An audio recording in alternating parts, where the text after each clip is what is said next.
Olá, agora nós vamos falar um pouco sobre nacionalismos africano e asiático.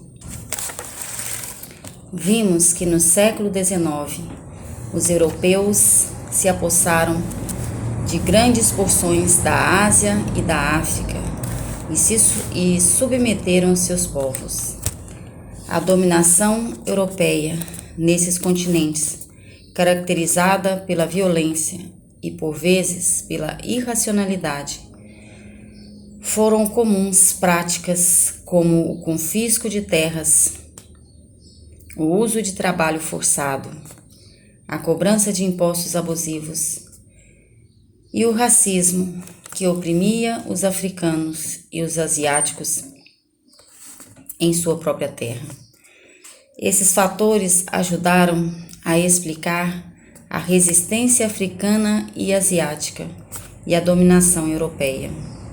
Nos 30 anos que se seguiram ao final da Segunda Guerra, a imensa maioria dos povos daqueles continentes conquistaram sua independência.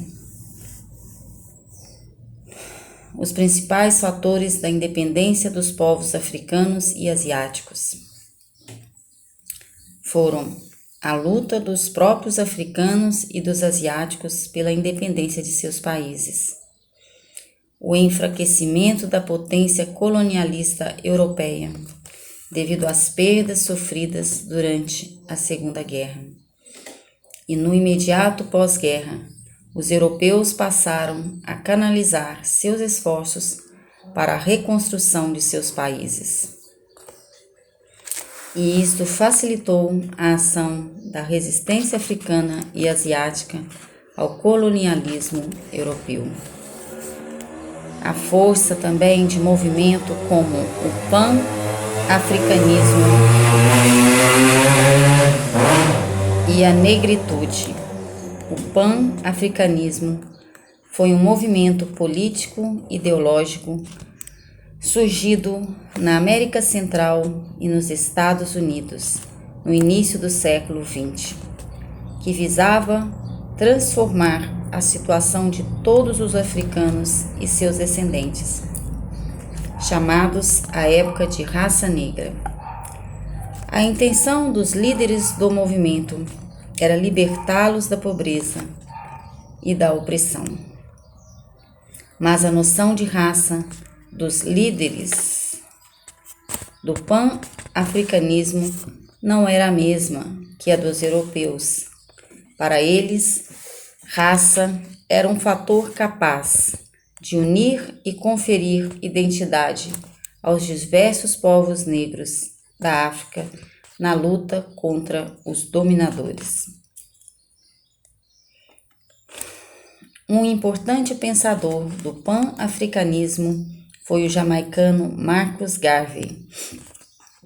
Ele dizia que a África, berço de grandes civilizações, era uma pátria livre, pronta para receber os seus filhos, e como considerava a situação negra na América e na Europa muito ruim, propunha o retorno à África. Considerando-se um predestinado, ele próprio criou um organismo para promover a volta dos negros da Jamaica para a Sibéria, considerada a nação-mãe dos negros de todo o mundo. Seu objetivo maior era recuperar a África para os africanos. A negritude, movimento político literário nascido no final dos anos 30, também contribuiu com ideias que alimentaram as independências africanas. A negritude teve entre seus principais representantes o senegalês Leopoldo Senghor, primeiro presidente do Senegal, e o Aimé Césaire, natural de Martínica, ambos escritores e poetas. Eles defendiam a valorização das culturas negras e rejeitavam radicalmente a dominação colonialista. A ideia central deste movimento era que os africanos e seus descendentes tinham um patrimônio cultural comum. Daí a necessidade de estreitamento e trocas culturais entre eles e de busca por uma vida melhor e independente. A revista Présence Africaine, fundada em Paris em 1947 pelo filósofo senegalês Alioune Diop, teve um papel importante na difusão da história africana, da negritude e do pan-africanismo na Europa. As lutas pela independência da África e da Ásia também contaram com a solidariedade dos países recém-libertos. Na Conferência de Bandung, realizada na cidade de Bandung, na Indonésia, em 1955, 29 países independentes se autodenominaram Terceiro Mundo, declarando-se não alinhados, ou seja, neutros na Guerra Fria entre Estados Unidos e União Soviética, e prometeram apoiar as independências da África e da Ásia. No século XIX, a Índia ela era conhecida como a joia mais preciosa da coroa britânica. Tal a grandeza do lucro obtido pelos britânicos no país, no início do século XX. A resistência indiana à dominação britânica passou a contar com a liderança de Mohandas Gandhi, mais conhecido como Mahatma Grande Alma. Para enfrentar a dominação inglesa, Gandhi propôs e liderou a resistência pacífica, tática baseada na não violência e na desobediência civil. Ou seja, os indianos eram incentivados a não usar e nem comprar produtos ingleses e desobedecer às leis que os discriminavam dentro da sua própria Índia, e a não pagar impostos como, por exemplo, o imposto sobre o sal. E nos anos de 1930, um movimento de resistência pacífica alcançou grande popularidade e reconhecimentos internacionais. Internamente, Gandhi empenhou-se de várias formas. Praticou inclusive greve de fome para unir hindus e muçulmanos, 24% da população na Índia, em torno da luta pela independência. Pressionado pela resistência indiana e abalado pela crise decorrente das perdas sofridas pela Segunda Guerra, o governo britânico aceitou negociar a independência com os indianos, mas optou pela divisão da Índia em dois países: República da Índia, de maioria hindu, República do Paquistão, oriental e ocidental, de maioria muçulmana. E em 1971, o Paquistão Oriental constituiu um país separado de nome Bangladesh. O movimento de independência liderado por Gandhi foi vitorioso. No entanto, o esforço dele para conciliar hindus e muçulmanos atraiu o ódio de um radical hindu que o assassinou em 1948. O assassino o acusava de ser tolerante com os muçulmanos Incrível, né? O que você pensa sobre a intolerância religiosa? E em 1945, o número de países africanos independentes eram muito reduzidos. Nos 30 anos seguintes, a maior parte da África tinha conquistado sua independência, com um território 80 vezes maior do que o da Bélgica. E situado no coração da África, o Congo foi inicialmente propriedade particular do rei belga, Leopoldo II. Depois passou à administração da Bélgica, rico em cobre, zinco, manganês, urânio, diamante. O Congo atraiu poderosas companhias internacionais como a Unilever e a Companhia Mineira do Alto Katanga, que exploraram suas riquezas em troca de baixíssimos salários pagos aos congoleses. A administração belga era autoritária e racista. Os congoleses não tinham liberdade de expressão nem de representação, só podiam frequentar a escola por 4 anos. Para lutar contra a opressão e a discriminação racial, os congoleses criaram, em 1956, a ABACO, Associação do Baixo Congo, chefiada por Kasavubu, e no ano seguinte o Movimento Nacional Congolês, liderado por Patrice Lumumba, sob a liderança de Lumumba. Os congoleses organizaram uma série de manifestações de rua e greves pela independência.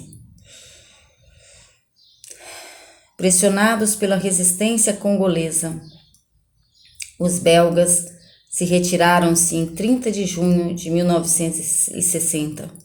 O Congo tornou-se independente e o primeiro chefe do governo foi o próprio Patrice Lumumba. Mas o projeto de Lumumba de unir congoleses em torno de um Estado nacional não prosperou. Com o apoio dos Estados Unidos, a rica província de Katanga moveu uma guerra separatista contra as forças de Lumumba, que por sua vez recebiam ajuda da União Soviética. A guerra civil terminou com a vitória do coronel Joseph Désiré Mobutu, aliado dos estadunidenses, que assumiu o poder em 1961. Lumumba foi preso e assassinado em circunstâncias misteriosas, o que levou a ONU a interferir no país para assegurar a independência.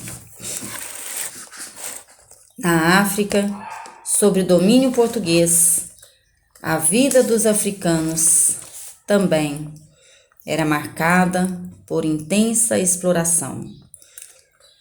Os angolanos, por exemplo, trabalhavam para os portugueses nas plantações de cana-de-açúcar, milho, café e amendoim, e nas minas de diamantes e nas cidades, em troca basicamente de roupa e comida, já que os melhores empregos eram reservados aos portugueses vindos da metrópole.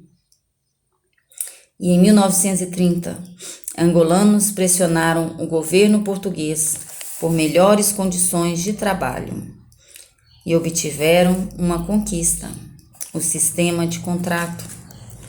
Por meio dele, o governo português prometia pagar um salário aos trabalhadores africanos e respeitar seus costumes e seus valores. Mas, no interior, isso pouco adiantou, pois as autoridades eram os próprios colonos. Além disso, a PIDE, Polícia Política do governo português, liderado pelo ditador Antônio de Oliveira Salazar, reprimia à bala toda e qualquer manifestação popular angolana.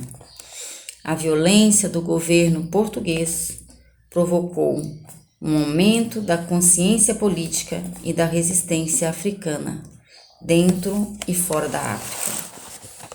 E em Lisboa, Portugal, 1951, um grupo de universitários vindos da África fundou o Centro de Estados Africanos.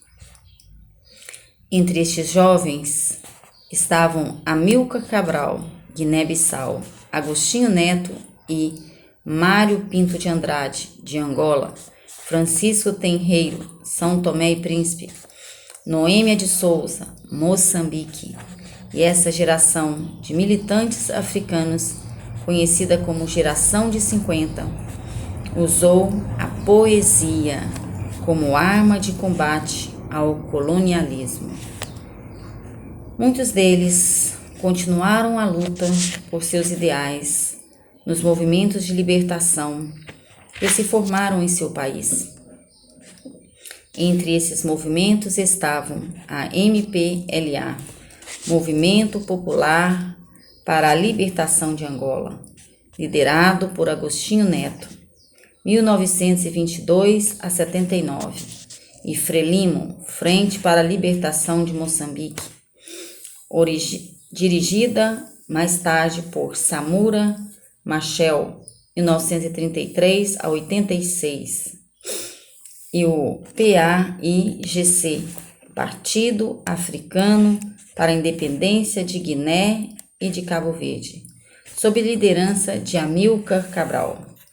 E durante anos, o governo salazarista enviou milhares de soldados armados com metralhadoras e aviões para reprimir os movimentos africanos pela independência, o que adiou, mas não impediu a vitória desses movimentos.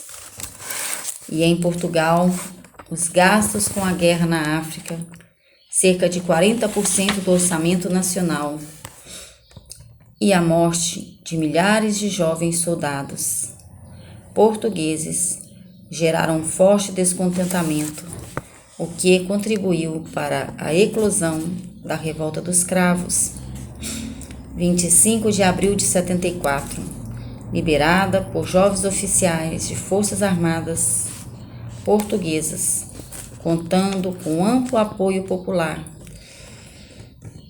A Revolta dos Cravos derrubou a ditadura salazarista que vigorava em Portugal há 42 anos. Vitorioso, o novo governo português adotou o seguinte lema: democracia em nosso país, descolonização na África. E depois de dissolver a polícia política portuguesa, encaminhou o reconhecimento das independências africanas. Moçambique teve a independência reconhecida em 25 de junho de 74 e a presidência de Samora Machel, Angola, em 11 de novembro de 75, sob a presidência de Agostinho Neto.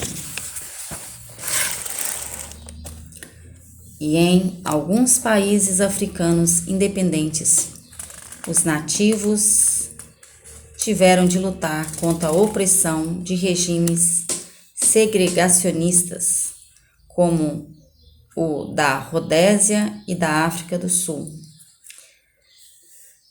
No começo do século XX, a África do Sul, país rico em recursos minerais, era habitada por povos negros, como os bosquimanos, os rosas e os zulus, e por descendentes de holandeses e ingleses, que eram cerca de 15% da população.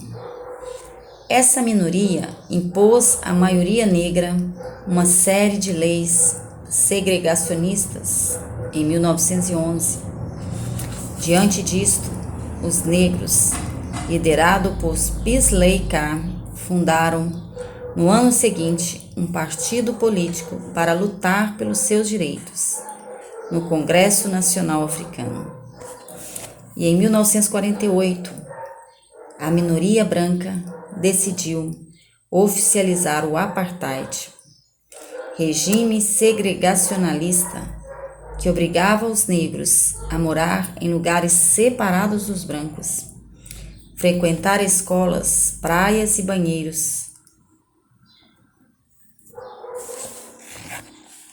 só para negros, andar constantemente com passe, de modo que a polícia pudesse controlar os seus deslocamentos. E era proibido também de possuírem terras em 87% do território nacional, apesar de serem muito mais numerosos do que os brancos. Reagindo a essa situação, o Congresso Nacional Africano promoveu várias manifestações contra o governo racista de seu país. Numa delas, em 64, o governo prendeu 8 líderes do CNA, entre eles Nelson Mandela, que foi condenado à prisão perpétua. Nas décadas seguintes, as lutas pelo fim do racismo se intensificaram. E em junho de 76, milhares de estudantes negros foram às ruas de Joanesburgo, a maior cidade do país, em protesto contra a imposição da língua africana nas escolas. A polícia atirou contra as crianças e os jovens que marcharam vestidos com seus uniformes escolares. 170 crianças foram mortas no episódio, que ficou conhecido como Massacre de Soweto. O fato chocou a opinião pública mundial e alguns países passaram a boicotar economicamente a África do Sul, e a ONU determinou a proibição de venda de armas ao país. E sob forte pressão interna e externa, o governo sul-africano anulou as leis do apartheid em 1990. Nelson Mandela foi liberto da prisão. CNA recuperou a legalidade e os negros passaram a ter os mesmos direitos civis e políticos dos brancos. E em 94 ocorreram as primeiras eleições com a participação dos negros na América do Sul. Mandela foi eleito presidente da República e, com o apoio da maioria no parlamento, conseguiu mais uma conquista. Aprovou a Lei de Direitos sobre a Terra, que restituiu às famílias negras as terras que lhe tinham sido usurpadas durante décadas.